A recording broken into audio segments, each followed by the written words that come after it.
हनुमान बेनीवाल ऐसे बोलते हैं मैं बना देता हूँ लोगों को और फिर वो मुझे। उसके परिवार ने भी छोड़ रखा है, इसकी वजह से 302 का केस हुआ। सर रेवंत राम डांगा और उमेदराम बेनीवाल ने भी उनको क्यों छोड़ दिया, आप क्या सोचते हैं इस विषय में? के लक्षण अच्छे नहीं है, छोड़ने के बहुत से कारण है। मैंने कहा अगर मैं यहाँ चुनाव बीजेपी से मान लड़ूंगा तो लोग कहेंगे ये दो बदमाश आए, चुनाव लड़ लिया, बात खत्म। तो बेनीवाल जी भी ऐसे खुला ऑफर दे रहे हैं, वो उनको बोल रहे हैं जिनकी जब भर्ती रद्द हो जाएगी तो जिनकी नौकरी चली जा रही है वो आरएलपी ज्वाइन कर लेना, मैं एमएलए बना दूंगा, ऐसा बोला उन्होंने कल वीडियो सामने। एमएलए पहले तू खुद तो बनता। निजायज काम करने वाले की सपोर्ट नहीं करनी चाहिए, ये उनकी सपोर्ट करे, उनको कैंपर गाड़ियाँ दिलाते। सर अभी हाल ही में नरेश मीणा की भी रिहाई हुई, उस पर आप क्या कुछ कहेंगे? उन्होंने न्याय तो जायज आदमी के साथ एक के साथ ये न्याय नहीं होना चाहिए। 8 साल से बच्चों को तुम मार दोगे क्या? वो तो बोलते हैं कि राजस्थान में कोई जाटों का नेता ही नहीं है जो जाटों की सुनूंगा, सिर्फ मैं ही हूँ जो जाटों का भला कर सकता हूँ। जाटों का नेता जाट महासभा है और 26 साल से निस्वार्थ काम करता हूँ। मैंने कोई आज तक किसी सरकार के आगे ये जाके नहीं कहा कि मेरे को ये चीज़, और अभी तभी बोल के उनको कहता है 1 मिनट में यहाँ से वसूल हो जाओ, नहीं तो आगे मुश्किल हो जाएगी। तो ये ऐसे कहता है कि मैंने तो किसी नेता को स्टेज पर है बोलते हुए इस तरीके की भाषा यूज करते नहीं देखा। नमस्कार, मैं हूं मोनालिका मिर्तवाल, आप देख रहे हैं राजस्थान वन और आज हमारे साथ राजस्थान जाट महासभा के अध्यक्ष राजाराम मील जी मौजूद हैं। हाल ही में सर ने एसआई भर्ती की बहाली वाला मुद्दा उठाया था और उसके कुछ दिन बाद ही कल डिवीजन बेंच ने उस फैसले पर रोक लगा दी जिसमें कहा गया था कि एसआई भर्ती को रद्द किया जाएगा। जी सर, उस पर रोक लगा दी गई, अब आप क्या कहेंगे? रोक लगनी चाहिए थी, ये फैसला ही सही नहीं था। इस फैसले को सही मान नहीं सकता कि ये 4 साल हो गए इन लोगों को नौकरी में आए हुए, आज ट्रेनिंग वेनिंग सब कुछ होगी। 785 तो एसओजी के डीजीपी ने एडीजी ने कहा है कि ये सही है, इन पे कुछ नहीं है। तो अगर कोई 800 700 लड़के थानेदार बने हुए उनकी नौकरी कैंसिल कर दोगे, ऐसे कैसे हो सकती है? कोई जायज़ बात थोड़ी है। और इसमें क्या हो सकता है, कैसे हो सकता है? ये सही तरीका ही सही नहीं था। इन्होंने कोई गलतफहमी का शिकार बनाया, किसी को गलत डॉक्यूमेंट्स पेश करके, और वो फैसला लिया हुआ था।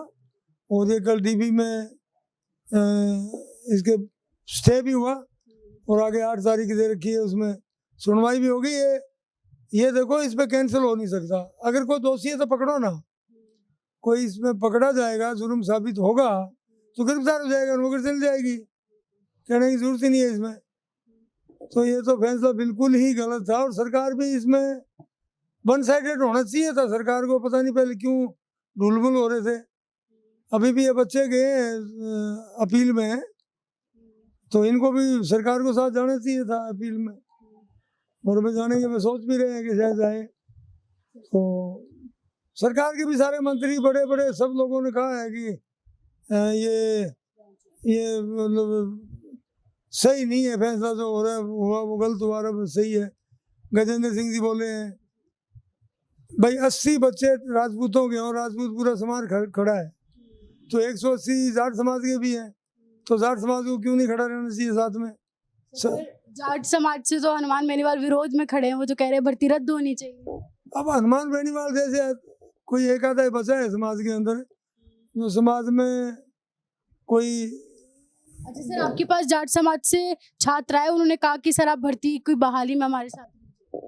मैं साथ ही था, मैंने तो इंटरव्यू दिया था, 2-3 टीवी वाले आए थे, सब में दिया, और मैंने तो बोला, सीधी सीधी बात बोली, सब कुछ बोली।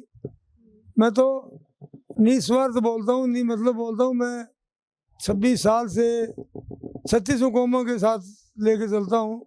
SC ST OBC माइनॉरिटी का हमारा आरक्षण अधिकार मंच बना हुआ है, उसको भी मेरे को 17 साल हो गए अध्यक्ष हूँ मैं। भारतीय किसान यूनियन टिकैत का भी मैं अध्यक्ष हूँ, 5 साल हो गया। तो 36 कौमों के साथ लेके चलते हैं, निस्वार्थ चलता हूँ। जो भी आगे बढ़ता है और समाज की सेवा में लगता है, वो कोई न कोई स्वार्थ बस होता है और वो स्वार्थ लेके किनारे हो जाता है, जनता किनारे करती है। मैंने कोई आज तक स्वार्थ नहीं लिया। मेरा तो एक टाइम में अटल बिहारी वाजपेयी जी प्रधानमंत्री थे, उस टाइम मेरे को बीकानेर से MP का चुनाव लड़ने के लिए कहा। घनश्याम जी तिवारी और रामदास जी अग्रवाल कोषाध्यक्ष अध्यक्ष होते थे पार्टी के, डॉक्टर हरि सिंह जी और मैं, चारों रात को 1 बजे मीटिंग हुई हमारी कलार सामेर में। उन्होंने कहा बीकानेर से चुनाव लड़ो। मैंने कहा आंदोलन मैं चला रहा हूँ जाट महासभा आरक्षण का, अगर मैं चुनाव लड़ूंगा तो आंदोलन कौन चलाएगा? विजय पूनिया नागौर से चुनाव लड़ रहा है, बहुजन से लड़ रहा था, वो कांग्रेस बीजेपी के समर्थन से। मैंने कहा अगर मैं यहाँ चुनाव बीजेपी से मान लड़ूंगा तो लोग कहेंगे ये दो बदमाश आए, चुनाव लड़ दिया, बात खत्म। आंदोलन कैसे चलेगा, कौन चलाएगा? पिलानी जी को मैं लेके चलता, धनखड़ साहब को मैं लेके चलता, तो सबको साथ लेके चला और चलते थे। मैंने कहा आंदोलन नहीं चलेगा तो तुम्हारी सीटें नहीं आएगी, सीट नहीं आएगी तो राज नहीं आएगा, राज नहीं आएगा तो आरक्षण नहीं मिलेगा। ये सारी बातें सोच के करी। मैं निस्वार्थ समाज के लिए काम करता हूँ, 36 कौमों के लिए करता हूँ। मेरी सोच इसमें स्पष्ट है कि इन छोरों के साथ कल जो फैसला हुआ वो बहुत बड़ा अच्छा न्याय है, इनके फेवर में फैसला है। ये छोरे जो कोई बेईमान है, जिसके कोई तार जुड़ जाए किसी से तो पकड़ो ना, गिरफ्तार हो। ये बच्चे नौकरी करें, आज इनके रिश्ते हो गए, कोई शादियाँ हो गई, कोई और हो गया, तो ये लड़के लड़कियाँ जो हैं भाई मीणाओं के 100 हैं, एससी के 128-30 है, 350 बाकी अदर्स कौमों के हैं, तो 859 है। इसमें से मतलब 785 लड़के जो हैं वो नीट एंड क्लीन है, उनका कोई लेना देना नहीं है। तो फिर उनके साथ अन्याय कैसे हो? अन्याय तो जायज आदमी के साथ, एक के साथ अन्याय नहीं होना चाहिए। 8 साल से बच्चों को तुम मार दोगे कैसे? ये कैसा सिंगल बेंच का फैसला कोई आदमी सोच नहीं सकता। क्या तरीका था ये? जैन जज साहब जो है पता नहीं क्या उनका, जैन है नहीं, इसमें एक लड़का है, तो इस तरीके का ये कोई जायज बात थोड़ी है, बहुत गलत बात थी। कल न्याय मिला और न्याय इनको मिला रहेगा। मैं सोचता हूँ ये बच्चे रिटायरमेंट होंगे एडिशनल एसपी की सीट से, किसी को कैलेंडरी मिला तो ये आईपीएस भी बनने वाले होंगे। इनमें होशियार बहुत से बच्चे, लड़के लड़कियाँ 36 कौमों के हैं, तो मैं इनके फेवर में हूँ और इसमें कोई आगे पीछे की बात नहीं है। अच्छा सर, आपने तब इनके फेवर में उस दिन प्रेस कॉन्फ्रेंस की थी, तो आपने उस दिन एक बात कही थी कि बेनीवाल जी जाटों के लड़कों को बिगाड़ रहे हैं। यही बात किरोड़ी लाल मीणा ने भी कही है, तो ये बात क्यों कही जा रही है बार बार? ऐसा क्या हो रहा है वहाँ? ये उन बच्चों की सपोर्ट करता है जो बच्चे कोई निजायज काम करते हो। अच्छा। कोई फीम बेचे, कोई डोडा बेचे, कोई दारू बेचे, कोई निजायज खर्निंग करे, या बच्चे ऐसा काम करते हैं ना में कराना पीछे सपोर्ट तो करने लग जाते हैं लड़के। अच्छा। कोई काम नहीं मिला, कंपटीशन दिया एक दो, उसमें आया नहीं तो वो लग जाए, चक्कर में पड़ जाए। तो निजायज काम करने वाले की सपोर्ट नहीं करनी चाहिए। ये उनकी सपोर्ट करे, उनको कैंपर गाड़ियाँ दिलाते, उनको वो ज्वाइन नहीं करने, उनको पकड़ने नहीं दे, निजायज खर्निंग करें, निजायज बिजली का बिल कनेक्शन चलाएं। तो इस तरीके के उन लोगों को सपोर्ट करने से गलत मैसेज आता है और गलत तरीका है कि समाज बिगड़ता है। कोई गलत काम करने से परिवार आगे थोड़ी बढ़ता है। कोई आज तक सुना है कि कोई गलत काम करने वाला बहुत बड़ा आदमी बन गया? आदमी तो वो बनेगा जो मेहनत करेगा, ईमानदारी से रहेगा, चाहे सर्विस है, नौकरी है, प्राइवेट है, कैसे भी है, खुद का है, बिजनेस है। तो ये इस तरीके का मामला जो है वो तभी चल पाएगा जब सही तरीके से उसको चलाओगे। अच्छा सर, अभी हाल ही में नरेश मीणा की भी रिहाई हुई, उस पर आप क्या कुछ कहेंगे? उन्होंने किरोड़ी लाल मीणा को लेकर एक बयान दे दिया है। उन्होंने कहा है कि किरोड़ी लाल मीणा आदतन अपराधी है क्योंकि उनके ऊपर 115 केस दर्ज है। उस पर आप किसने कहा? नरेश मीणा ने कहा है कि उनको सरकार ने उनकी जमानत खारिज करते हुए कहा था कि नरेश मीणा आदतन अपराधी हैं। तो नरेश मीणा ने कहा कि मेरे ऊपर तो 28 केस दर्ज है और किरोड़ी लाल मीणा पर 115 केस हैं, तो वो हुए आदतन अपराधी। ऐसा है, किरोड़ी लाल को आज 40 साल से वो पॉलिटिशियन है और समाज का बड़ा नेता है और अच्छे काम करता है, जमीन का आदमी है, हर आंदोलन में साथ खड़ा रहता है, हर समाज के साथ तो रहता है, हर कौम के साथ खड़ा रहता है। तो वो एक बहुत अव्वल दर्जे का आदमी है, अच्छा है। उसके लिए खराब करना गलत बात है, कतई नहीं है।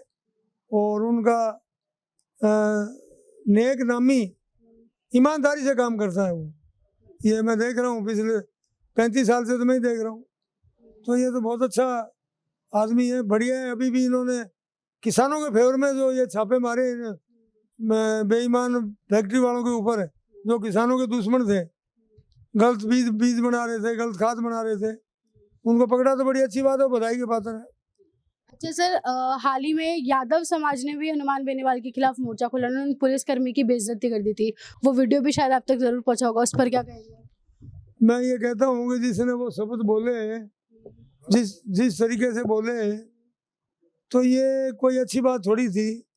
एक अफसर ऐसा ही था वो, एक उसके साथ हेड कांस्टेबल था और भी उसके साथ को 2-4 सिपाही थे, और उन्होंने को इस तरीके से बोल रहे हैं वो डिक्टेटरशिप, मतलब लोगों को, जनता को दिखाना चाहता है कि मैं सबसे बड़ा आदमी बन गया, और अबे तबे बोल के उनको कहता है 1 मिनट में यहाँ से वसूल हो जाओ, नहीं तो आगे मुश्किल हो जाएगी। तो ये ऐसे कहता है कि मैंने तो किसी नेता को स्टेज पर बोलते हुए इस तरीके की भाषा यूज करते नहीं देखा। तो ये मतलब खुद ही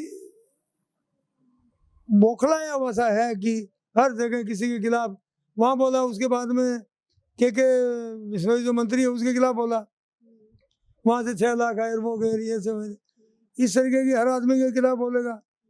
इसने मदेना परिवार को नहीं छोड़ा, मिर्जा परिवार को नहीं छोड़ा, किसी को नहीं छोड़ा। जाट दिखता हुआ कोई भी लो ना, ये किसी को भी कहो, इसके तो बहुत हैकड़ी थे। हमने जाट महकूम किया था तब, बोले मेरे से बड़ा जाट नेता है ही नहीं, राजस्थान में अकेला जाट नेता हूँ।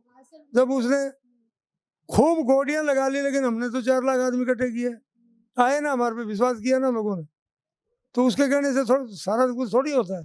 सर वो तो बोलते हैं कि राजस्थान में कोई जाटों का नेता ही नहीं है जो जाटों की सुनूंगा, सिर्फ मैं ही हूँ जो जाटों का भला कर सकता हूँ। उनकी जाटों का नेता जाट महासभा है, और 26 साल से निस्वार्थ काम करता हूँ। मैंने कोई आज तक किसी सरकार के आगे ये जाके नहीं कहा कि मेरे को ये चीज़ चाहिए, और हर परिवार के किसी भी कौम का जो आदमी हो उसके साथ खड़ा रहता हूँ हर तरह से। इस ऑफिस में बैठे हैं ये कोई टेस्टिंग के लिए आए हुए हैं, यहाँ हॉस्पिटल में, मिलिट्री में, और ये बीमार को दिखाने के लिए आए हुए हैं। यहाँ रुकते हैं, बैठ के बनी हुई है, चाय पानी खाना सब होता है, और मेरा आदमी है जो हॉस्पिटल में दिखा के लाता है। तो ये उनके बाप भी कोई कर सकते हैं क्या? फालतू की बातें करें। जाट नेता बनने में जोर आता है, 24 घंटे टेलीफोन सुनना पड़ता है, 24 घंटे ऑफिस खुला रहता है। ये अभी तभी बोलने से, किसी को गालियाँ देने से आदमी बड़ा नहीं होता। तो मैं तो कहता हूँ कि मैं पूरे परिवार, मेरे परिवार ने मेरे को छूट दे रखी है। मैं लाख खर्च करे हूँ, 5 लाख करे हूँ, मेरे को कोई नहीं पूछने वाला। गाड़ी दे रखी है, आदमी दे रखे हैं, अच्छी से अच्छी गाड़ी देते हैं, और पूरे राजस्थान में घूमते हैं, पूरे देश में घूमते हैं। इसमें क्या है, कोई अपने आप को वो मिट्ठू मियाँ कहे तो कोई ज़्यादा होता होगा, बाकी ऐसा कुछ भी नहीं। सब जानता है, दुनिया जानती है। आज की पीढ़ी शायद तो कुछ भूलने लगी होगी, बाकी उनके माँ बाप से पूछो, उनके पेरेंट्स से पूछोगे तो मालूम पड़ेगा कि जाट नेता कौन है। जो आरक्षण की लड़ाई लड़ी और जो आरक्षण दिलाया, जिसके अंदर पिलानी जी को साथ लेके चला, धनखड़ साहब को साथ लिया, डॉक्टर हरि सिंह को साथ लिया, महेंद्र शास्त्री को साथ में लेके चले, तो सारा अगुवाई तो मैंने करी। किसी आदमी को कह देना मैंने 100 रुपये भी दिए क्या? कोई भी कहने वाला तो मिला? इस ऑफिस चला रहा हूँ मैं 26 साल से, कोई 1 रुपये मैंने किसी से नहीं लिया। जाता हूँ जहाँ भी समाज के काम में जाता हूँ, कल परसों गया, कोई जगह ऐसी नहीं दे मैं जाऊँ वहाँ कोई 1,50,000 रुपये नहीं दे मैं। ऐसा क्या है, कोई कहना बड़ा आसान है। ये इतने खराब लोग हैं, इतनी भारी रिश्वत खाते हैं ये। आज इस तरीके की जो बातें करने वाले, नेतागिरी करने वाले, जिनकी कोई सीमा नहीं है, मैं बताऊं तो आप काने कीड़े चढ़ जाए। 5-5 करोड़ एक ये माइन सिंह ले लेते हैं ये। हाँ, इस तरीके की चोरबंदी करते हैं। 10 चोरों को खड़ा किया, किसी का कार्रवाई चल रही है, काम चल रहा है, हटा दिया, और उसके बाद में उनसे पैसे मांगो, पैसे लो। ऐसा है, मेरी बात सुनो। आज की तारीख में हमारे सरवण जी एमएलए है, वो बहुत बड़ा आदमी है, उसका छोरा है एक डॉक्टर। वो किसी का भी काम चालू हो ना तो वहां जाके खड़ा हो जाए और कहे तेरा काम से चालू होगा, मेरे को 10 लाख रुपए दे दे। ये चीटिंग करते हैं इस तरीके की। तो ये बड़ा शहर है, इसके अंदर व्यापारी है, बिजनेस करते हैं, तो कोई आदमी डर जाता है, किसी का कब्जा कर लिया, किसी का कुछ कर लिया, किसी का कुछ कर लिया। अच्छा, ऐसा होता है सर बकायदा नागौर में? नागौर नहीं है, जयपुर की बात बता रहा हूँ मैं। नागौर में तो होता ही है, जयपुर में होता है। जो घटिया लोग हैं वो करते हैं, और घटिया लोगों को रोकने के लिए हम ही हैं, और हम ही रोक पाते हैं, कोशिश करते हैं रोकने की। सहयोग सरकार का हो या प्रशासन का हो, प्रशासन भी हमारी बात टालता नहीं। क्यों हम कोई लफाबाजी नहीं करते, कोई रिश्वत नहीं खाते, तो सब जानते हैं। जहाँ इस बात के लिए फ़ोन करें तो हर जगह राजस्थान में तो हर अफसर मानते ही काम होता है, हमारे तो आउट राजस्थान भी बात चलती है। कहीं भी आरक्षण का मुद्दा आ जाए, अड़ जाए, कोई भी अफसर हो किसी तरीके का, बैंक की सर्विस के अंदर कई बारी बाहर से फोन आए कुछ स्टेटों से कि हमारे ओबीसी का नहीं मान रहे हैं, तो हम तो वहाँ भी बात करें तो अगले को माननी पड़ती है। एक आदमी की नौकरी लग जाना वो इससे बड़ा काम नहीं हो सकता। एक आदमी, एक लड़का मेरे पास आया एक बार, तो मेरा डिप्लोमा ऑफिस था, उसने कहा कि कल मेरा इंटरव्यू है चंडीगढ़ में।